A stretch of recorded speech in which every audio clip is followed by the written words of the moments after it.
Tony walked through the front door of her house and placed a bag of groceries she'd been carrying on the nearby breakfast table. She called out to the house beyond to see if anyone was home, but received no reply. So she turned to start packing the food anyway into the cupboards, but was suddenly surprised by Andrew, who quickly placed his arms around her from behind and kissed her gently. "Hello, darling," he said, smiling.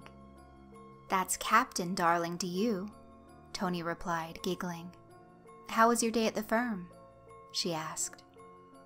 "Oh, you know," Andrew said, as he began to assist her in packing away the food. "It was slow, and some of the guys gave me stick for hogging all the attention at the lacrosse match." "But you won the game for the team," Tony cried. I know, he replied. "But you know how jealous people can get. It didn't help that I beat them all to the Hutchinson case, but there are no hard feelings, really. They must know that the architectural designs I submitted were simply best for the client. It was just us guys ribbing each other. Besides, I'm sure if there are any real problems, the air will clear tonight when we go out and have a few drinks." "Oh," sighed Tony, her shoulders dropping and her pace slowing as she shuffled towards the fridge with milk in her hand. "You promised me we'd watch a film." "Oh God, no," cried Andrew. "What a total screw-up." "It's okay," Tony smiled through her pursed lips before sinking behind the fridge door where she pouted. "You should have a boys' night out."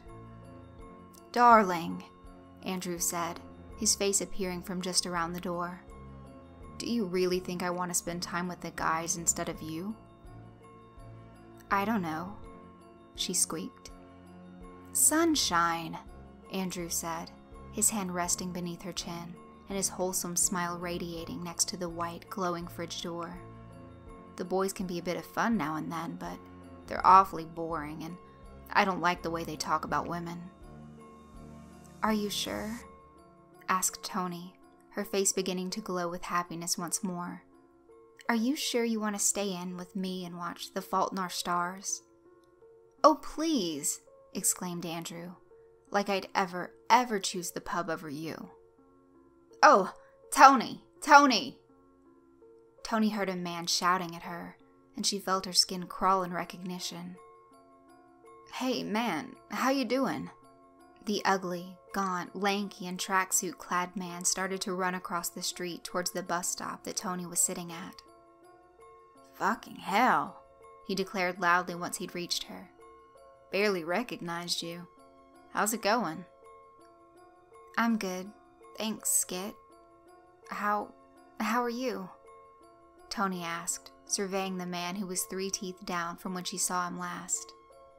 "Oh, you know what it's like, don't you? It's hard. Got picked up a few times lately," Skit replied. "Haven't seen you in a while.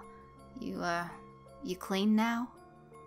Tony started to answer, but before she could speak, Skit was talking again.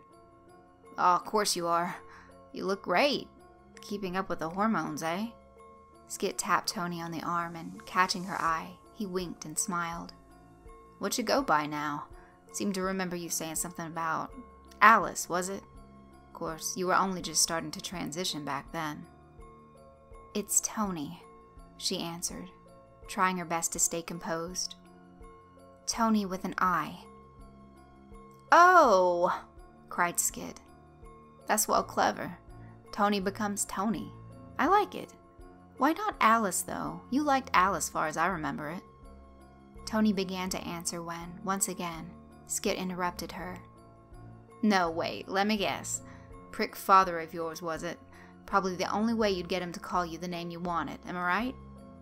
Skit then let out a great big guffaw that caught the attention of people walking over 50 feet away. "Oh," Tony said in total and utter relief as her bus rounded the corner. "This is my bus." "Oh, well, shame it's over so quickly. Before I go, though, you with anyone? Still not with Jordan, I hope?" Skid asked her, hitting her against the arm again. Tony said, struggling to balance her desperate urge to flee with her compulsion to be polite. "An architect named Andrew." As she stepped onto the bus and glanced at the driver, she could hear Skit cry out. "Oh, you getting all posh, eh? God, girl, you're doing well for yourself. Look, you ever find yourself wanting a bit of..." Skit stopped and leaned to the right, squinting past Tony and towards the bus driver. "Look, you know what I sell. You know where I'm at. Give me a shout out if this posh prick Adam don't work out and you need a dealer. Alright, darling?" Tony shivered and turned around. "Of course. Thank you." Suddenly, Andrew appeared. Tony's heart sank. She hadn't seen him on the bus, and she couldn't bear to think of him having to meet Skit. She'd worked so hard to keep that part of her life tucked away. Although she'd never been dishonest with Andrew, she still didn't want him to actually see it all face to face. "Who was that?" asked Andrew. But when Tony turned around, she noticed Skit sprinting away as fast as he could. She stuttered. "Just an old friend. He's a jumpy guy." "I can tell," said Andrew, who was smiling at her and slowly guiding her downwards towards a nearby seat. Andrew continued to talk for a moment or two, although Tony wasn't paying attention. Instead, she noticed sounds of sirens in the distance, and she thanked God himself that he'd sent the police and saved her from the embarrassment of such a meeting, as it was the only thing on earth that could have made Skit leave so quickly. Tony laid quietly nuzzled into the nook of Andrew's armpit, with her head resting upon his shoulder and his smell washing over her. Away in some hazy distant mess of light and noise, she could just about glimpse the television playing her favorite show. She felt a shiver of warmth crawl up her back, and she smiled to herself as she soaked it all in. It was a dream she was told she'd never have. Doctors had told her, teenage girlfriends had told her, and her family had told her that it was a futile pursuit.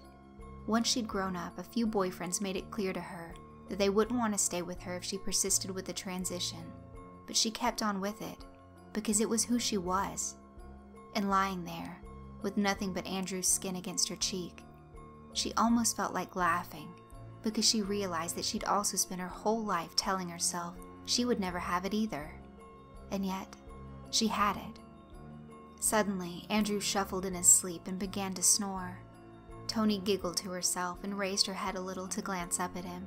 His square jaw, with just the right amount of stubble, had come to rest against his other shoulder, and she squinted to see whether his eyes were fully closed. Having determined that he was asleep, she sat up quietly and managed to rise up from the sofa. Tony stood straight up and stretched before beginning the journey to the bathroom. She decided, making her way across the tiled floor, that once she went back, she'd wake Andrew and coax him into bed so that they might fall asleep, ready for the Saturday morning that awaited them. But not long after she had sat on the porcelain bowl, she suddenly heard a loud knock from behind her. Her heart tore through her throat, and she felt a blinding sensation of terror. Leaping upward from the toilet, spraying urine everywhere, and yelping, she turned and saw the silhouette of a man projected against the rain-splattered blinds. Hesitantly, and shaking in terror, she reached across and did her best to pull up the blinds without making too much noise. Peering through, she saw the weather-beaten face of Skit, white as a corpse and devoid of its usual levity. Shivering, he slowly raised his hand and pressed a finger against his lips before pointing towards her front door. Tony was suddenly furious. She quickly tried to mop up the urine, but realized it was futile, and instead moved around the corner to see whether Andrew was still sleeping soundly. She breathed a sigh of relief when she saw he hadn't moved, and she then turned to march towards Skit. As soon as she had opened the door, Skit asked, "Is it in?" "What?" Tony snapped. Skit shuffled awkwardly backwards, away from the door, and tried to peer past Tony and into the house. "Is it in?" he whispered. "For God's sake. Are you alone?" he asked again. "No," Tony answered, shaking her head. "Andrew's asleep. What do you want?" Skit continued to fidget nervously and bit his nails as he seemed to mull over what he wanted to say. Just as Tony began to find herself without patience, he spoke. You like this, then?" he said, waving his arm towards the house. "Yes," she answered, Skit, what the hell do you want? But Skit didn't seem like he was listening. His eyes never seemed to stay still. He just kept looking around at the house. Looks nice to you, does it? He asked. If it hadn't been for Andrew sleeping soundly, Tony knew she would have started to shout and become threatening. She found herself struggling to maintain any sort of control. What are you on about? She hissed. The house, darling, Skit answered. Looks nice, does it? I mean, to you now. It's nice for you, is it? Course it is, she snapped. It cost Andrew $250,000. Skit couldn't help but laugh at this. Hey, he said. I can't stay long. Can't be around when it wakes up. Most people don't see him. Need a little something in you. Skit stopped and mimed the action of injecting something into his arm. Skit, Tony said, growing tired. What are you on about? Away in the distance, Andrew suddenly began to shout. Oh, Jesus! What on earth is this? Oh my God, Tony. Tony, the dog must have gone to the bathroom in here. Tony, where are you? Instantly, Skit's eyes grew wide, and he began to back away. Hesitantly, he went to turn and run away before he looked back at Tony with a look of frustration and exhaustion. Quickly and desperately, he ran back to the door and stood closer to her than he had before. What color are its eyes? The right color, am I right? He said, biting his lip nervously. What color's its hair? The best color, eh? Eh? How tall's it, huh? Always 2 inches taller than you, eh? High heels, flats, don't matter. Just the right height. Just the right size, eh? You like 'em black, it's black. You like 'em big and muscly, it's big and muscly. Think! He nodded towards Tony and pointed threateningly at his temple, as if she was meant to understand a damn thing. It's always just right for you, he added, before suddenly sprinting away into the darkness. Who was that? Asked Andrew, his head appearing over Tony's shoulder. Oh, she said, a little startled. It was a delivery. Got the wrong house. Must have been the students next door ordering some takeaway. Funny, said Andrew, tilting his head and making eye contact with Tony.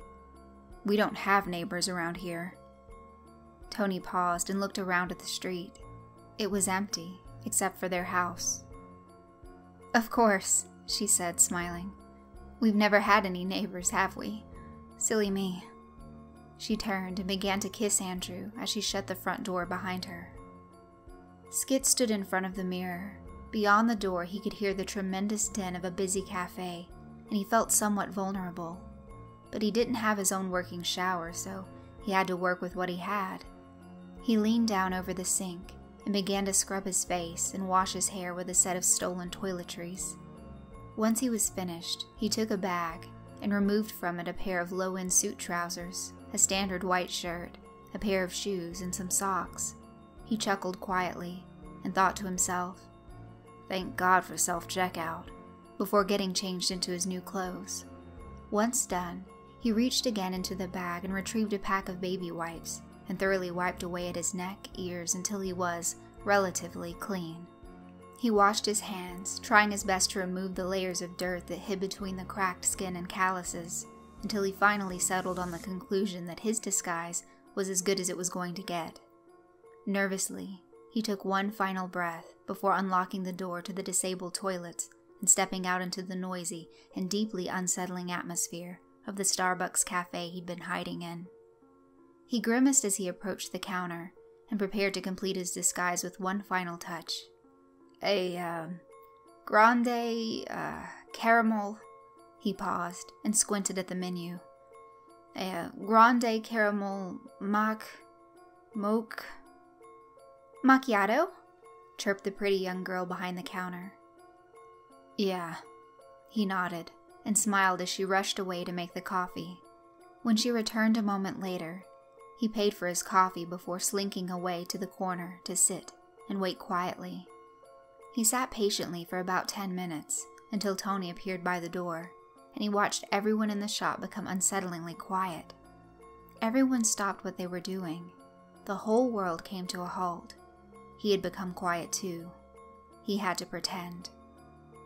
Tony wandered in further, giggling loudly, and proclaimed in the direction of the door, "That's Captain Darling to you." It scuttled in after her. "Oh, shush you," Tony cried before leaning closer towards it. "Someone might hear you." Skit swallowed, nervously, and kept staring forward at his coffee. He tried to watch the events from the corner of his eyes without ever looking directly at them. He could just about make it out. It couldn't have been more than a few meters away from him. The shape of it, he supposed, was similar to a spider after you'd stamped on it 3 times and its legs had curled up, but he couldn't be sure, and he knew he couldn't let it get to him.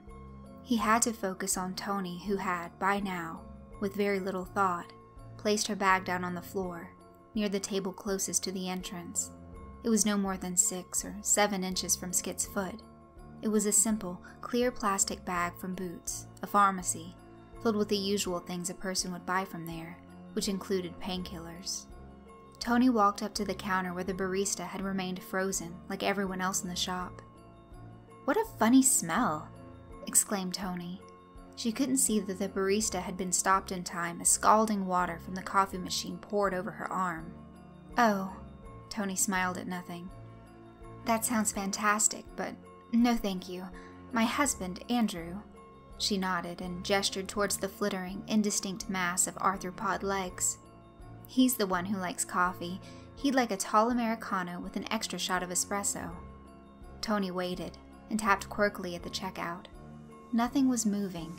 Nothing had changed. Responding to silence, she suddenly began to speak once more. "Oh, great. Thank you." She leaned forward and took an imaginary coffee from the air and thanked the frozen barista. She then reached into her pocket and took out some change, which she proceeded to drop straight onto the floor behind the counter. Tony turned, clutching the invisible cup of coffee, and handed it to the thing by the door. "Here you go, baby," she smiled. "Oh!"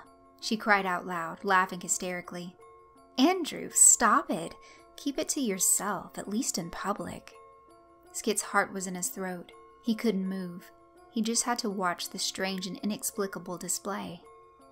The thing began to scuttle towards the door, and Skit's heart raced as Tony approached him. She leaned down once more and picked up a clear, plain Boots bag, with nothing in it but a pack of falsified painkillers that Skit had replaced. It wasn't the bag she'd come in with. Skit wanted to tuck her actual bag away. He wanted to pull it in towards him and edge his chances, but he couldn't. He could do nothing but pray. Thankfully, Tony picked up the decoy bag mindlessly, and she left the Starbucks chasing after the skittering shape. Finally, once it had all ended, Skit heard a scream and the clatter of metal. Everything was starting up again. People began to talk, and the poor barista came to her senses just in time to find chunks of her skin slumping down onto the floor in a wet and bloodied mess. Skit breathed a sigh of anxious relief before bursting into tears. That night, after the innocuous Starbucks visit, Tony had the worst nightmare of her life. She didn't know why. In fact, the day had been one of the best she'd ever had. She was ecstatic when she managed to convince Andrew to take the day off from work, and together they spent the afternoon in town going from shop to shop, and, while she didn't want to admit it, she reveled in being spoilt like a little princess. As an adolescent, struggling to transition without the proper money and medical care, she had always found shopping a horrifying experience. But with Andrew, that had all changed. They just got to be themselves. After shopping, they had gone for food, and, along with great service, Andrew insisted that Tony get dessert and enjoy herself as much as possible. After all this, they went home, and she snuck away into the bathroom to take some painkillers for a headache. And she noticed that the packaging was different to what she had expected, but she thought nothing of it, and took the pills, before returning to Andrew for just the right amount of sex. But then, after falling asleep, then she had the nightmare. It was a twisted mess of arachnophobic imagery, and a textured barrage of hair, and crooked, chitinous legs forcing their way into her mouth and up through her anus. She could feel, bristling outwards from these limbs, a million hypodermic hairs that pierced her skin and ruptured the flesh, forcing their way in between layers of muscle and pumping some unseen fluid into her. She could feel the internal pressure increasing. She could feel her bones being violated and her muscles being torn, and she could feel her stomach and all of her digestive tract stretching outwards as if it was filled with some unseen forceful pressure. She woke up, gagging violently and desperately trying to breathe, until something else took over and, rolling over that her head was leaned over the bed and facing the floor, she vomited relentlessly. She could do nothing but retch up gallons of a strange clear fluid. She tried to call out Andrew's name, but there was no stopping it. She barely managed to cough and heave enough air into her lungs to stay conscious as she spewed up an endless rush of viscous bile onto the floor. She kept trying to lean up, to see where she was, but she struggled to make out the unfamiliar environment as each retch brought painful, agonizing spasms that tore her view away from her control. Finally, after what felt like 20 minutes, she stopped. She lay still for a while, shaking violently, struggling to stay conscious, and watched her saliva roll off her bottom lip and plop into the floor below. After a minute or two, she regained herself and couldn't help but notice that the laminate oak flooring, while definitely worn and weathered well beyond her recollections, was distinctly familiar. Similarly, she noticed as she rolled over and sat up that the bed she was laying in was also a rotten and grimy replica of her own. Even the bedspread and the dainty pillows looked so similar to her own bedding. But she knew somehow that they couldn't be hers because her belongings were kept impeccably, while these were stained and smelt unbelievably bad. In fact, as she patted her hand against the dimly lit fabric, she noticed the material was caked with feces and urine. She was too weak to spring up out of disgust, like she wanted, so she rolled awkwardly off the bed. Her bare feet made a strange squelch as she stepped onto the floor. She felt the warm stew of vomit slide between her toes. She stood up and struggled to stay upright before fumbling towards the dim glow of the doorway. "Andrew?" she muttered in a raspy, broken voice. "Andrew?" She tried again, this time a little more clearly, but there was no response. She approached the door and opened it to reveal the hallway bathed in a glaring light. She stepped out onto the dusty floor and looked around at the familiar layout of a cobweb-ridden, encrusted walkway. It was definitely her hallway. There were childhood pictures of her on some of the walls, but it felt like a grotesque perversion of her memory. One photo of her and Andrew on the white cliffs of Dover, a crowning moment in her life she had never forgotten, showed only her, awkwardly stood alone with her arm around nothing. "Andrew?" she cried, this time loudly and desperately afraid, and suddenly there was a thunderous bang from below. Confused, she looked around and noticed a branch of the hallway she had never seen before. Perhaps, she thought, it wasn't her house after all. This path led to a flight of stairs that descended down into a basement, but she knew quite certainly that their home had no basement. "Andrew? Andrew, please help me! Where am I? Hello? Hello?" She began to yell, down into the darkness.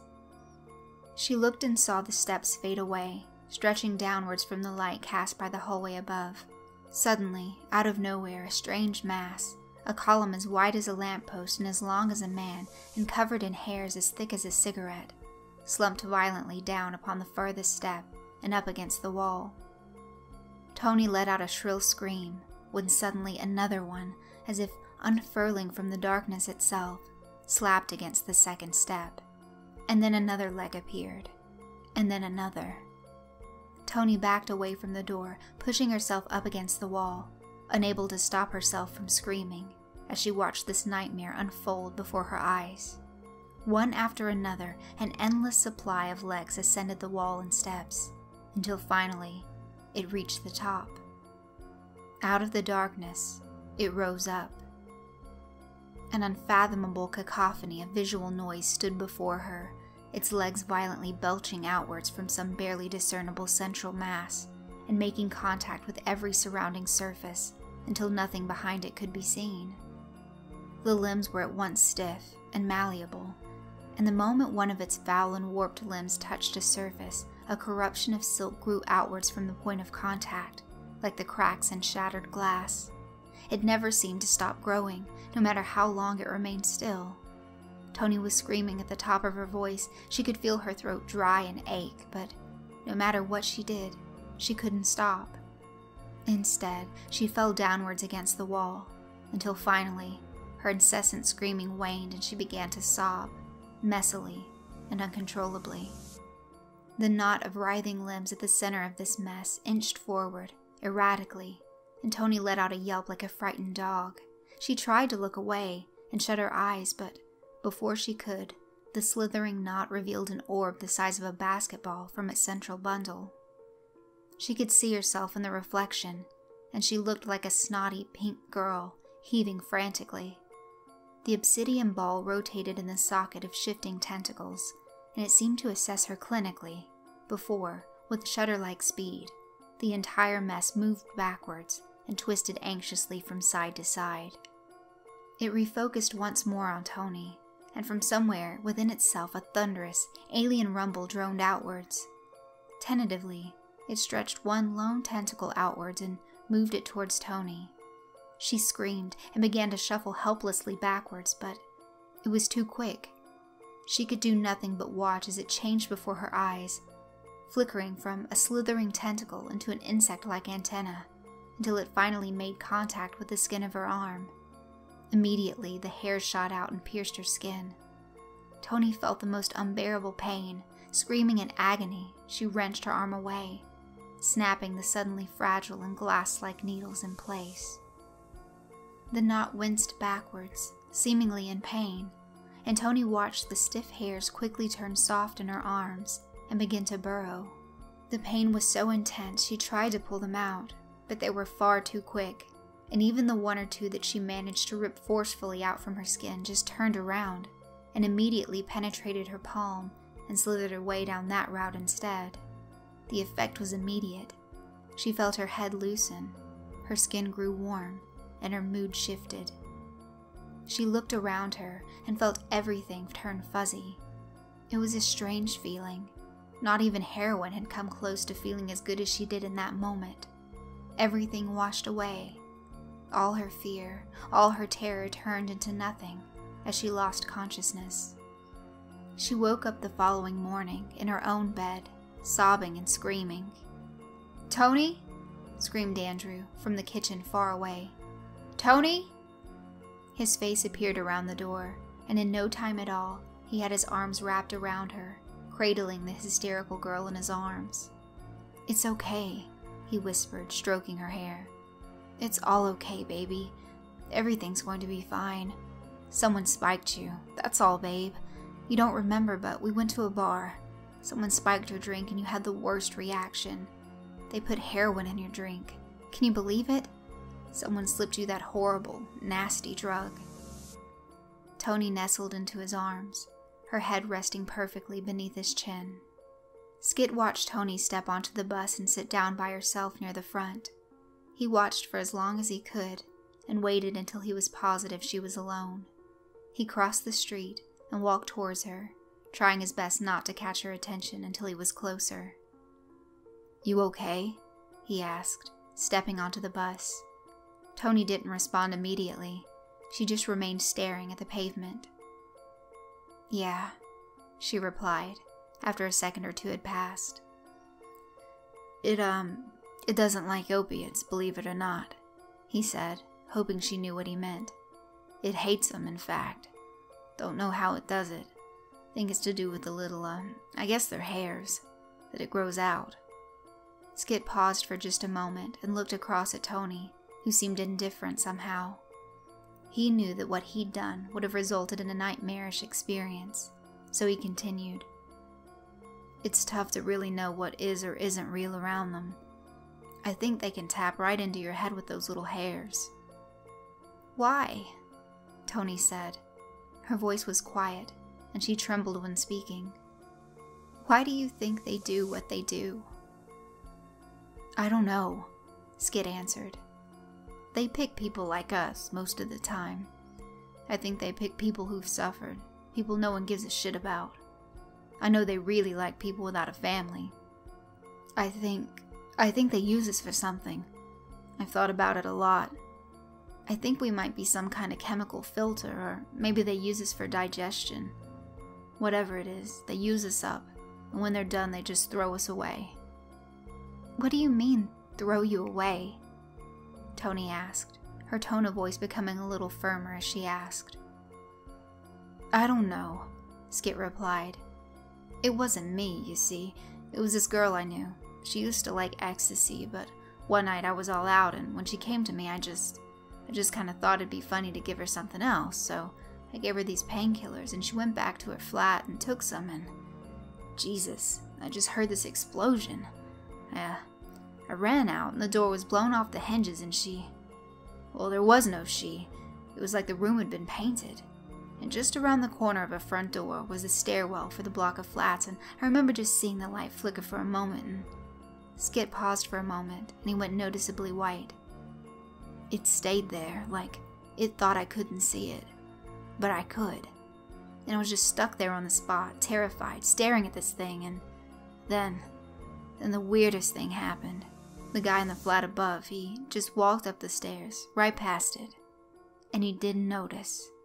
I thought for so long, Skit continued, that I was just tripping, but then I kept seeing them. Other people don't see him. Most other addicts don't even see him. And the ones that do just sound totally mad. It's a parasite, though. Don't you see? He said. It preys on the weak and the lonely. Skit felt the bus slow, and his heart began to race as he noticed the growing silence.